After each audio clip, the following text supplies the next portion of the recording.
Et salut à tous, c'est LegoSpeed et aujourd'hui on se retrouve dans une nouvelle vidéo. Aujourd'hui nous allons revenir sur les personnages de la saison 3 de la partie 2 de Dragon Rising, donc à travers cette vidéo avis critique, donc on va revenir sur les personnages.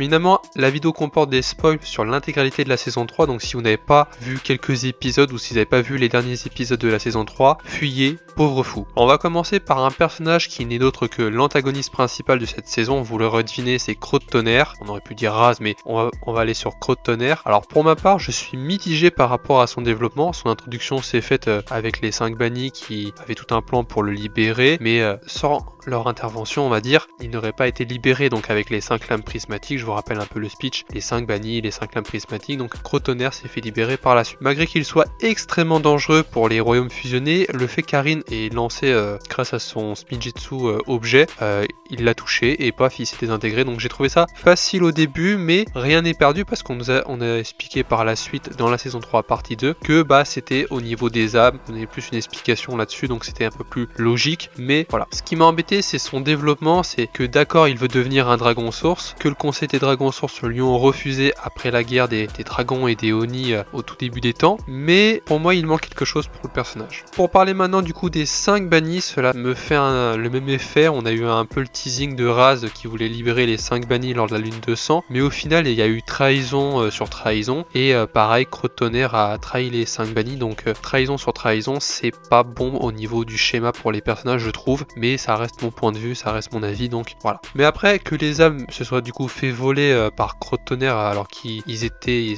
fait absorber leur âme et que Croc de Tonnerre était décédé, il a volé leur âme, il les a collectées et du coup il s'en sert du coup pour collecter par la suite les âmes du coup des êtres vivants qui sont sur les terres fusionnées pour lui-même, pour entre guillemets se booster, pour avoir une charge d'âme entre guillemets dans son corps. C'est un dragon qui vole les âmes des vivants. Donc dites-moi en commentaire si vous êtes d'accord avec moi, si vous avez des points positifs par rapport aux personnes, n'hésitez pas à le mettre dans l'espace commentaire. Également des points négatifs comme j'ai pu les citer là, si vous êtes d'accord avec moi, ou si vous avez aimé. Moi je suis mitigé, je rappelle que je suis mitigé par rapport aux 5 bannis, par rapport au Croc de Tonnerre. Je suis mitigé même si ce sont de bons personnages, ils ont été bien développés, mais je trouve que par exemple les 5 bannis, là-dessus leur pouvoir élémentaire, ils ont tous un pouvoir élémentaire, on le voit qui est montré dans le début de la saison 3, ils affrontent les ninjas, c'est bien, mais vu qu'ils se font trahir, bah en fait ils passent à la trappe et en fait tout le teasing qui est derrière lors de la saison 2, bah ça casse un peu, vous voyez, ça casse un peu le fait qu'ils soient menaçants et que c'est une vraie menace et qu'ils ont conquéri des royaumes. Voilà. On reste du coup avec les méchants, on va parler du coup de Raz et de son maître. Hein. Pour ce qui est de Raz, je suis content pour le développement. Là-dessus, on reste sur la lignée de ce qu'on avait dans la saison 1, saison 2 et là dans cette saison 3. Franchement, il a récupéré une deuxième icône de dragon pour son maître. Donc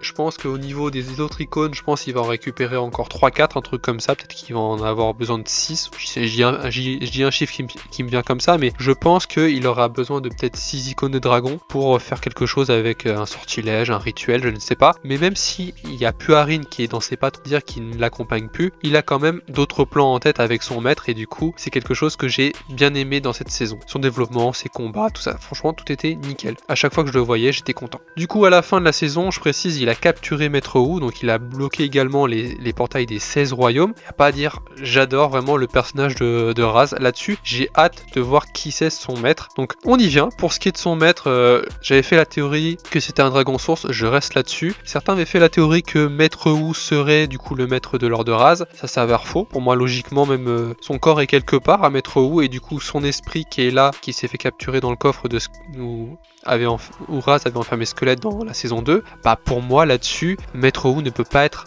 le maître de l'ordre de Raz, surtout que bah il parle avec lui, bah après il est parti capturer Maître Wu, donc et il n'est pas allé au monastère pour rien comme je vous ai dit dans la vidéo à la fin expliquée. Donc pour moi je reste convaincu que le maître de l'ordre de Raz c'est un dragon source qui a quitté le conseil des dragons sources et que sur les 3 qui restent, parmi les 3 qui sont partis, il y en a un des 3 qui faisait partie qui est du coup le maître de l'ordre de Raz. Voilà. Passons maintenant au duo de Arin et de Sora qui sont ensemble quasiment toute la fin de la saison. Alors j'aime toujours leur relation amicale ensemble. Je veux voir du coup ce duo se réunir du coup dans la saison 4 vu qu'ils ont été séparés. Pour rester sur un duo, on va parler du coup de Lloyd et Arin. Je fais une transition parce que pour Arin et Sora leur duo est sympa, mais voilà, c'est développé vers la fin, mais c'est calme. Pour ce qui est du duo du coup de Lloyd et Arin, ils se sont du coup retrouvés ensemble à la fin. Donc j'espère vraiment que leur relation va être encore plus approfondie, qu'il il va y avoir des dialogues entre les personnages qui vont être touchants, tout ça. J'ai hâte de voir là-dessus. Ce qui est dommage, c'est que les parents sont du coup partis au monastère. Pour ce qui est de Harine, ils venaient seulement de les retrouver. Et du coup, Lloyd et Harine se retrouvent, comme ça, ils se retrouvent dans un royaume, dans les terres fusionnées, on ne sait pas où. Et du coup, Harine, qui venait seulement de retrouver ses parents, ne peut pas profiter de ses parents. Donc ça fait un petit pincement au cœur, donc c'est un peu dommage. Voilà. Alors le duo Lloyd et Harine dans cette seconde partie de saison est pour moi un grand oui, comme je vous ai dit. Ils ont combattu ensemble en dirigeant du coup le dragon arc de la concentration à la fin dans les derniers épisodes. J'ai trouvé ça franchement très utile, que vraiment la cohésion entre Lloyd et Harine était super bien trouvée. Les paroles qui étaient choisies, nickel chrome. Donc franchement ils ont su sauver encore une fois, Lloyd a sauvé encore une seconde fois l'univers de Ninjago pour ce qui est de l'arc Dragon Rising. Mais du coup Harine a sauvé l'univers de Ninjago avec Lloyd, donc pas trop de tonnerre avec l'arc dragon. Franchement j'ai trouvé que c'était plutôt cool. On va passer maintenant à un couple, ou plutôt à un autre duo, celui du coup de Jay et Nya. Alors comme beaucoup j'attendais beaucoup de leur duo là-dessus, surtout du côté de Jay. Donc on a appris qu'il avait été retrouvé par des agents d'administration dans les terres du royaume de la folie, et qu'il avait été retrouvé comme ça, et que depuis il est devenu un agent de l'administration. Donc voilà. Pour l'instant il n'a pas encore retrouvé la mémoire, ce qui est un petit peu dommage, mais ce sera je pense dans la saison 4. J'espère que ce moment arrivera du coup dans la prochaine saison, comme je vous ai dit, et que le trio qui est composé du coup de Kai, Jay et Nya, on aura vraiment un moment où Jay va se rappeler de la mémoire, un peu comme Maître Wu lors de la saison 9. J'espère vraiment qu'il y aura un délire comme ça, parce que j'ai hâte, c'est que Jay se rappelle, parce qu'il a dit des choses à Nya qui n'étaient pas très gentilles lors de la saison 2, lors du tournoi des sources. Encore une fois, même s'il a perdu beaucoup de sa bonté, j'espère que quand il va se rappeler tout ce qu'il a vécu, il va se rappeler de ce qu'il a fait récemment par rapport à Nya. J'espère qu'il va se remettre en question après quand il aura retrouvé ses souvenirs, mais j'espère qu'il y aura une belle musique, une belle OST. Franchement j'ai hâte de voir ce moment, et j'espère que ça arrivera dans la saison 4. Et avant de terminer, on va parler d'un trio qui pour moi était vraiment sympa, donc celui de Kai, Cole et Frack. Alors l'entraînement de Frack s'est transformé dans les épisodes à une réponse à pourquoi Cole avait suivi l'esprit de Maître Wu dans la saison 1 partie 2 si je dis pas de bêtises. Donc quand il y avait eu Sora et Nya qui étaient venus voir Cole du coup sur la Terre des Égarés, on a du coup une réponse par rapport à ça. Donc on passe d'un entraînement par rapport à Frack à une réponse par rapport à Cole, pourquoi il a pas suivi Sora et Nya à ce moment-là. Et bien du coup nos ninjas ont dû déterrer un squelette de dragon source. Alors là-dessus je pense que beaucoup d'entre vous étaient surpris quand ils ont vu les épisodes. Pour moi je théorise que c'est le dragon source de l'équilibre qui est décédé au tout début de la fusion, donc vu que c'est lui qui maintenait du coup l'équilibre des royaumes, des 16 royaumes quoi. Et pour moi je pense que c'est la fusion qui a causé sa mort. Donc là-dessus on retrouve son squelette, il disparaît. C'était du coup un service que Maître Wu avait demandé à Cole, et du coup Frack et Kai se sont mêlés de cette histoire pour l'aider et pour résoudre entre guillemets ce mystère de la terre qui criait quoi. Donc je trouve que c'était vraiment sympa de l'avoir là. J'aurais aimé qu'on l'ait un peu plus tôt dans la saison 2, par exemple dans la saison 2 partie 1, mais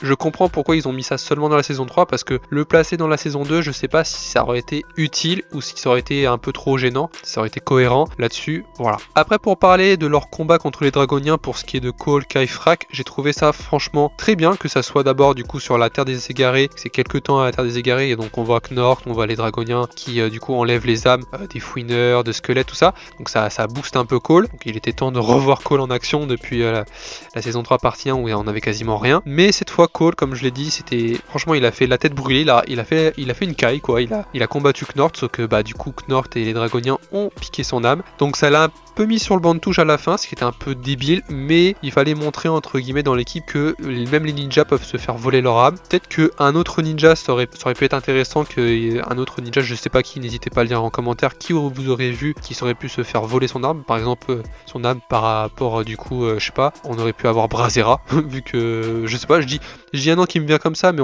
ça aurait pu être Brazera. Alors je place ça comme ça avant d'oublier, les scénaristes ont fait une petite facilité scénariste par rapport au duo de Zen et Pixel, j'ai failli les oublier eux, parce que clairement ils sont oubliables, on les voit au début qui part dans un dirigeable faire une petite lune de miel, voilà, donc ok, on les met de côté, bon, ça en partie ça nous fait entre guillemets des ninjas qui n'ont pas été envoyés grâce au portail à cause de Raz sur les terres fusionnées, donc Zen et Pixel ils sont sur les terres fusionnées pas loin du monastère du Spijitzu logiquement, mais on les reverra du coup pour la saison 4. Ce qui est frustrant je trouve, c'est que on aura du coup Pixel, Zen qui vont revenir comme ça, Cole il est du coup avec Monsieur Froiki Loki, Geo et ses amis, tout ça, les fouineurs et squelettes, ils sont au monastère, mais du coup tous les ninjas quasiment sont tous dispersés à travers les terres fusionnées, donc c'est un problème et là-dessus on va y venir. Avant de terminer, donc on a le groupe du coup de Sora qui, lors de la première mission, du coup de réveiller la moitié du dragon arc de la concentration avec comme Kai et Nia de l'autre côté, on a du coup Sora, Brazera, Frack et Ryu qui sont du coup rendus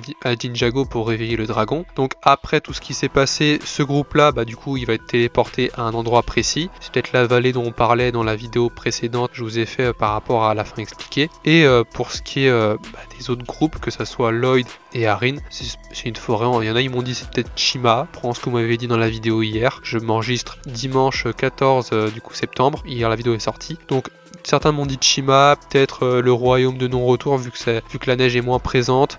Pour ce qui est de Nia, Jay et Kai, certains m'ont dit du coup, ils étaient un peu d'accord avec moi que ça pourrait être du coup la terre des monstres, donc pourquoi pas. Après ça peut être les trois endroits, les trois royaumes au niveau des terres fusionnées, ça peut être des nouveaux endroits qu'on ne connaît pas, faut prendre ça également en compte, mais pourquoi pas que ça pourrait être des lieux qu'on connaît déjà et que nos ninjas vont découvrir. Mais je pense que comme je vous l'ai dit, ça sera des nouveaux endroits, vu les leaks qu'on avait eu, que je vous avais partagé lors de la vidéo du coup d'hier. Je pense que ça sera des nouvelles tribus, des nouveaux méchants, voilà, donc des nouveaux lieux. Donc voilà. N'hésitez pas du coup en commentaire à me donner votre avis sur ces nouveaux épisodes et à partager vos théories par rapport à la saison 4, ce que vous avez déjà par rapport aux nouveaux méchants, par rapport au plan de race, par rapport aux dragons sources, bref, n'hésitez pas. Donc voilà.